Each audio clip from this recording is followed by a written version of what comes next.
the father who stopped his daughter's wedding, and what the village later discovered shocked everyone. The drums were thundering, not the quiet, measured rhythm of an ordinary celebration. No, these drums spoke with the voice of 1,000 ancestors. They shook the earth beneath bare feet. They rattled the rooftops of mud brick homes. They sent children screaming with joy into the open square of Umwokoro. Women danced in circles, their wrappers rich in deep indigo, blood red and gold, fanning the warm morning air as they swung and twirled. Their voices rose in chorus, singing praises for the bride, singing prayers to the heavens, singing the name of Adaeze, the jewel of Umwokoro, on the most important morning of her life. Young men beat their chests with pride. Elders nodded slowly under the shade of the great Unuku Dala tree. Cups of fresh palm wine resting in their weathered hands. Small boys had climbed trees just to catch a glimpse of the ceremony over the heads of the crowd. The whole village, grandmothers, traders, farmers, even the medicine man who rarely left his hut had gathered. Because today, Adaeze, the most beloved daughter of Nze Okafor, was getting married. And then, in one single moment, everything shattered. The elder raised the marriage cup, filled to the brim with sweet palm wine. Adaeze, beautiful, glowing, trembling with excitement, took it with both hands. She began to walk through the crowd, eyes searching for the man she had chosen with her whole heart. She found him. She knelt before him. She raised the cup. This marriage will not happen. The drums died instantly, as if the drummers had been struck dumb by lightning. The dancers froze mid-step. The palm wine cup tumbled from Adaeze's trembling fingers, spilling into the red earth. Every single eye in Umwokoro turned to the man now standing in the center of the gathering, Nze Okafor, the father of the bride. No one spoke. No one moved. Even the wind seemed to hold its breath. Because no father, not in living memory, not in the oldest story any elder could recall, had ever done what Nze Okafor just did. But what the people of Umwokoro would discover in the days that followed would silence every single one of his accusers. If you love deep African stories full of wisdom and mystery, subscribe now and ring the bell so you never miss a story. And drop a like if this opening already has your heart racing. To understand why this wedding mattered so much to Umwokoro, you must first understand who Adaeze was. In Igbo land, the elders say, "Aha makariwego," a good name is worth more than gold. Adaeze had a name that glittered. From the time she was a small girl, carrying firewood on her head and singing to herself along the forest paths, people noticed something different about her. It wasn't just her beauty, though she was indeed stunning, with deep brown eyes that seemed to hold quiet laughter even when her face was still. It was her character. She woke before dawn to help her mother with the morning fire. She carried water from the stream for the widows who could no longer make the long walk themselves. She settled quarrels between younger children with a calm wisdom that made elders shake their heads in amazement. "That child has an old soul," they would whisper. As she grew into a young woman, suitors came like rain in the planting season. Farmers' sons, traders' sons. The son of a chief from a neighboring village once arrived with 12 men and a white goat, seeking her hand. She declined them all, gently with gratitude, but firmly. "My heart has not spoken," she would tell her mother. Her mother would sigh and return to her cooking. Then came Obinna. He arrived in Umwokoro on a dry season afternoon, his clothes the color of wealth, a confident smile sitting on his face like it had always belonged there. He was a trader, or so he said, who moved between the great markets of Onitsha, Aba, and Port Harcourt. He spoke of profits and connections and opportunities in the city with the ease of a man who had never known struggle. He brought gifts, not ordinary gifts, but the kind that make a whole compound gasp. expensive George wrappers from the market, coral beads from the coast, perfumes in glass bottles that caught the light and threw small rainbows on the walls. Within weeks, the village had an opinion. Adaeze has found herself a real man. That young man has money and sense, a rare combination. Nze Okafor's daughter will live well. Even the elders nodded their approval. Even Adaeze's mother began measuring the compound with her eyes, imagining grandchildren running across it. And Adaeze herself, she was completely, helplessly in love. For the first time in her life, her heart had spoken, loudly, unmistakably, with total certainty. Obinna was charming. He listened when she spoke. He laughed at her jokes. He called her Adam, my daughter of the king, and the name made her feel like royalty. Everyone in Umokoro believed she was the luckiest woman alive. Everyone except one man. Nze Okafor had lived through 63 rainy seasons. He had buried a wife and raised 4 children alone. He had served on the Council of Elders for 20 years, mediating land disputes, settling family conflicts, reading people like a farmer reads the sky before planting. The Igbo say, "Ihe okenye ofuro n'ala, n'ọwa aguhie n'ilu osisi." What an elder sees sitting down, a child cannot see even from the top of a tree. The first time Obinna sat in Nze Okafor's compound to formally introduce himself, Nze Okafor watched him like a hunter watches an unfamiliar animal in the bush, still, quiet, careful. Obinna spoke beautifully. His words were arranged like market goods, colorful, appealing, designed to attract. But Nze Okafor was not listening to his words. He was watching his eyes. And the eyes told a different story. When asked about his village, Obinna gave answers that shifted slightly each time. First, he was from near Aoka, then from outside Onugu, then from a small community near Nsukka. Small changes, small inconsistencies, the kind a young person in love would never notice. When asked about his family, his father, his mother, whether they were alive, Obinna smiled and spoke in generalities. My people are good people. My family supports this union. You will meet them in time. But time kept passing, and no family came. Nze Okafor raised his concern once, quietly, privately to his daughter. She dismissed it with the confidence of a woman certain in her love. Papa, you are looking for problems where there are none. Obinna is a good man. He raised it once with the elders during a meeting. They reminded him that Obinna had paid handsomely, that his gifts were generous, that a man's worth should not be measured by geography. Nze Okafor said nothing more, but deep in his chest, in the place where a father's instinct lives, quiet and ancient and impossible to silence, something continued to knock. He could not explain it, but he could not ignore it. Have you ever had a feeling about someone that you couldn't explain? Comment, "A father sees what love makes blind," if you understand Nze Okafor's pain. Your comment keeps this story alive for others to find. The wedding morning arrived dressed in brilliance. By the time the sun had barely cleared the treetops, the compound of Nze Okafor was already alive. Women had been cooking since midnight, enormous black pots bubbling with ofe onogbu, the bitter leaf soup that announced a serious celebration. Goats had been slaughtered. Pots of ofe egusi thick with ede cocoyam sent clouds of rich, spiced steam drifting across the compound walls. The smell alone was enough to make the whole village drift toward the celebration, like smoke moving toward open sky. Adaeze sat in her preparation room, surrounded by the women of her family. They braided her hair with threads of gold and red. They applied camwood paste to her skin until she glowed like something the earth had polished herself.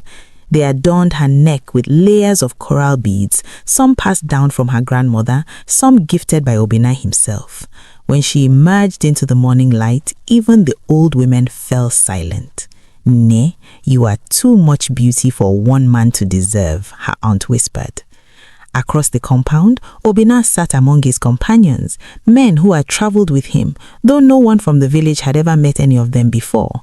He was dressed in white and gold, a walking picture of success. He laughed loudly, he shook hands, he played the role of the proud groom with practiced ease. The ceremony began. Songs filled the air. The masquerade danced. Elders poured libation to the ancestors. And then the elder reached for the cup. The crowd parted like water as Adaeze stepped forward. The cup rested in her hands, steady, deliberate, sacred. Every eye in the compound followed her as she moved through the gathering, searching for her husband. She found him near the front of the crowd, standing tall, smiling that practiced smile. She walked toward him. She knelt. She raised the cup with both hands in offering. The crowd leaned forward. The drumming softened to a whisper. This was the moment, the sacred moment, the moment when two lives would become one. "Stop this ceremony, now!" The voice came like a thunderclap from a clear sky. People spun around. If you are still watching at this point, drop a comment with "I'm still here." Let's see who is truly following this amazing story. Nzeokofor was standing in the center of the compound. His wrapper was straight, his back was tall, his face carried the expression of a man who had already decided, completely, finally, without room for debate. He said, "This marriage cannot continue." The silence that followed was the kind that weighs on the chest. Adaeze turned to look at her father. The cup was still in her hands. Her eyes, those beautiful expressive eyes, were filling fast. "Papa, what are you doing?" He did not answer her. He did not explain himself to the elders who rose from their seats, demanding to know what had come over him. He did not respond to the murmuring that rippled through the crowd like a stone thrown into still water. Has the old man lost his mind? He is jealous of his own daughter's happiness. What kind of father does this? Obinna stood slowly. His practiced smile had hardened into something unreadable. He looked at Nzeokofor for a long moment, a look the old man would remember later and understand completely.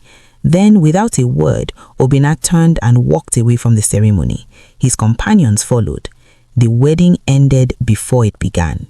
Adaeze collapsed to her knees in the red earth, weeping into her coral beads, and Nzeokofor stood alone, the most hated man in Umokoro. At this moment, who do you think is right? Comment, "The father is wrong," or "The father knows something." Let's see how many people saw it coming. The days that followed were the loneliest of Nzeokofor's life. Neighbors who had eaten his food and drunk his palm wine now passed him in the market without greeting. Women who had danced in his compound turned their faces away. Even men who had sat on the same council of elders sent word that they were too busy when he sought them out. The children of the village who had always run to greet him on the path were now kept inside when he walked past, as if his disgrace was something that could be caught like a fever. But the deepest wound came from his own compound. Adaeze would not eat. She would not speak. She sat in her room for 2 full days, her wedding attire still folded nearby, her coral beads still in her pouch. When her aunts tried to comfort her, she waved them away. When her mother brought food, she turned her face to the wall. On the 3rd morning, she came to her father's door. Her eyes were swollen. Her voice was hollow. "Papa, I need you to tell me why. I deserve that much." Nzeokofor looked at her daughter, this child he had carried on his back through the village when she was small, this girl whose laughter had kept him alive after her mother died, this woman who had grown into everything he had prayed she would become. He opened his mouth, and then he closed it again. Because the truth was, he had no proof, only a feeling, only 63 years of watching men, of reading eyes, of knowing, like the old bones know rain is coming, that something terribly was wrong.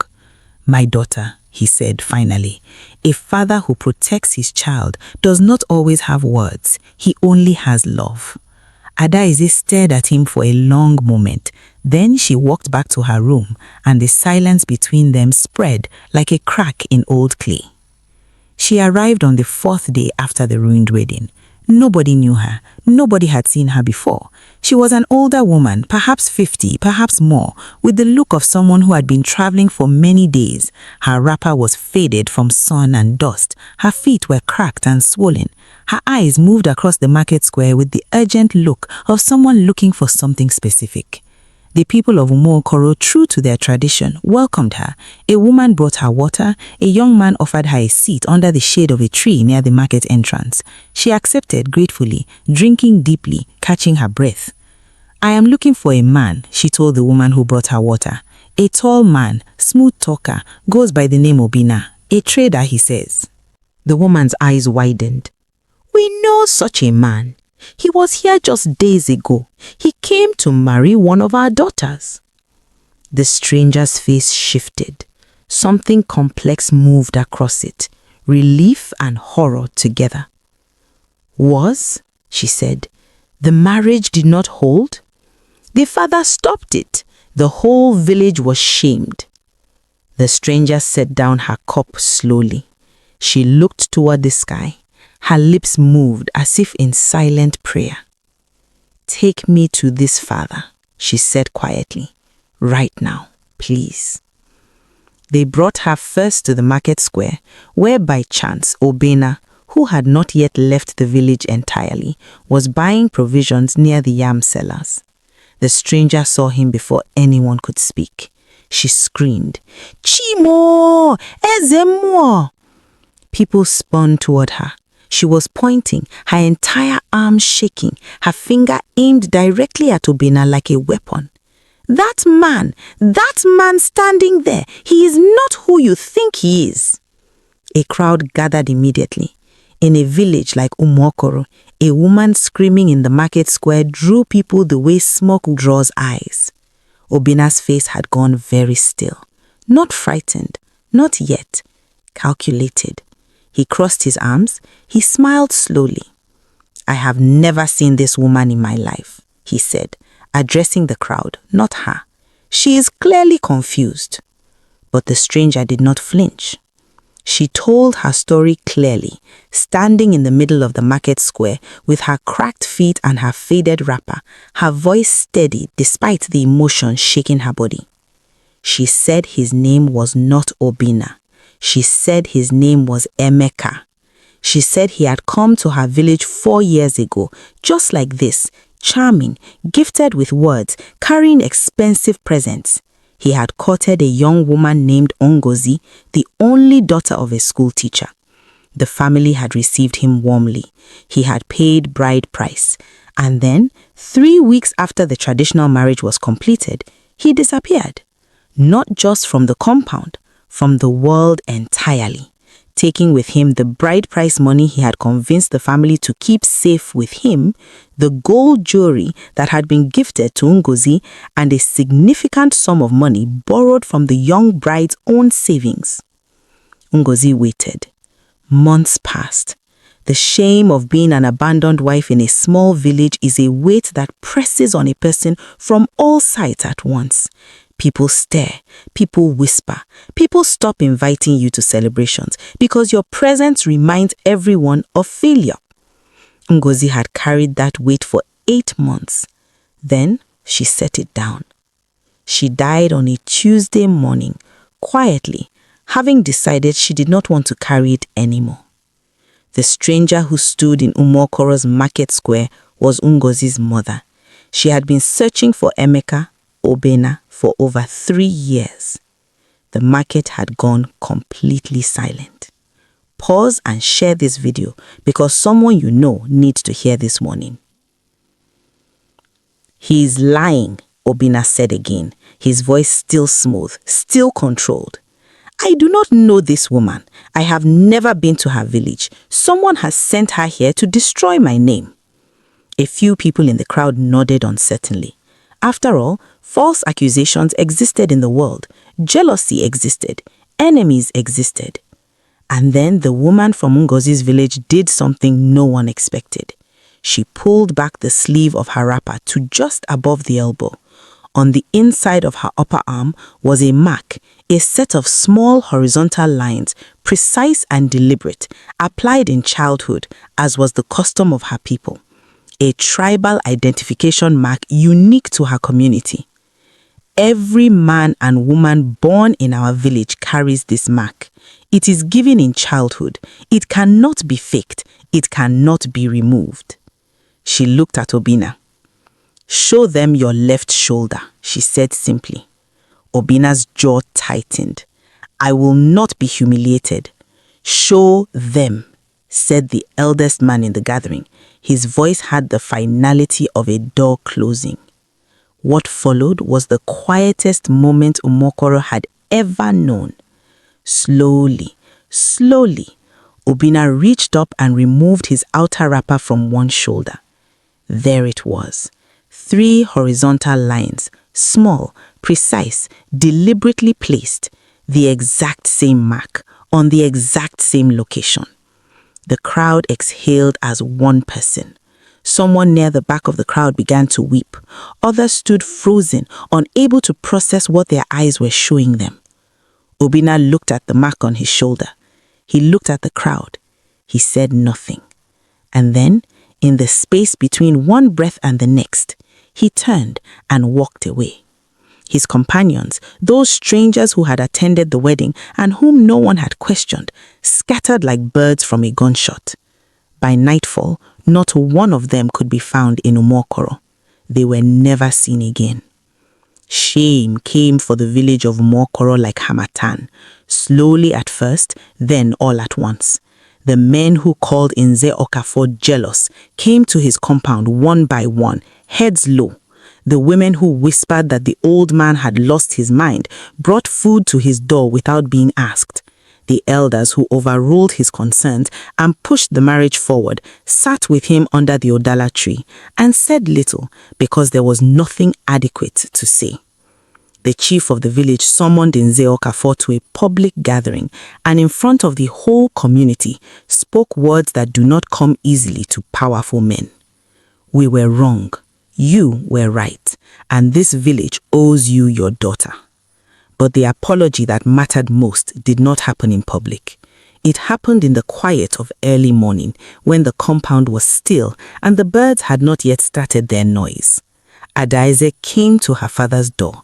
She did not knock. She simply sat on the step outside it, the way she used to sit as a small child, waiting for him to wake up and begin the day with her. When he opened the door and found her there, he said nothing. She turned to look up at him. Her eyes were dry now, clear, carrying something harder and more durable than grief. "You knew," she said. "I did not know," he answered honestly. "I only felt. Your feeling saved my life." He sat beside her. For a long time, neither of them spoke. The morning light came in slowly, the way it does in the dry season, golden and careful, as if it knows the world needs time to receive it. "Forgive me, Appa," he said. "There is nothing to forgive. You loved someone. That is not a sin. The sin was his and his alone." She rested her head on his shoulder, and they sat there together, father and daughter, in the gentle morning of a village that nearly lost something it could never have replaced. The elders of Mokoro added a new responsibility to the marriage council after that year. Before any traditional marriage could proceed, the family of the suitor had to be verified, not by the suitor's words alone, but by a messenger sent to the suitor's home village who would return with testimony and confirmation from elders there. It was a small change, but it was a change born in the red earth of a ruined wedding, in the tears of a girl kneeling before a man who was not what he pretended to be. And whenever the elders gathered in seasons after that to tell the story, and they told it often, to every young person old enough to sit and listen, they always ended with the same words. "Onyenkel kenye na yenti, ona damfun e yiri isi." He who listens to the wisdom of elders rarely falls into hidden traps. The lessons of this story. First, love is not proof of safety. We can love deeply and still be deeply deceived. Adaeze's love for Obina was real, but his love was a performance. Love must be accompanied by wisdom, by patience, by verification. Second, instinct carries memory. Nze Okafor could not explain what he felt, but 63 years of living had taught his bones something his words could not express. Never dismiss a persistent, quiet feeling, especially when it comes from someone who has loved you their whole life. Third, the loudest voices are not always the wisest. The whole village was wrong. The crowd, the elders, the women and men who insulted a good father, all of them were wrong. Truth does not lose its nature because it is outnumbered. Fourth, shame is a liar. Adaeze was ashamed of her father's actions. That shame almost cost her everything. Before you are ashamed of someone who loves you, ask yourself, what do they see that you have not yet seen? If this story moved you, please share it. One share could protect someone. Subscribe for more powerful African tales full of wisdom, mystery, and truth. Comment your favorite lesson from this story below. Because in our next story, a secret buried for 30 years is about to surface. And nothing will prepare you for what comes out of the ground.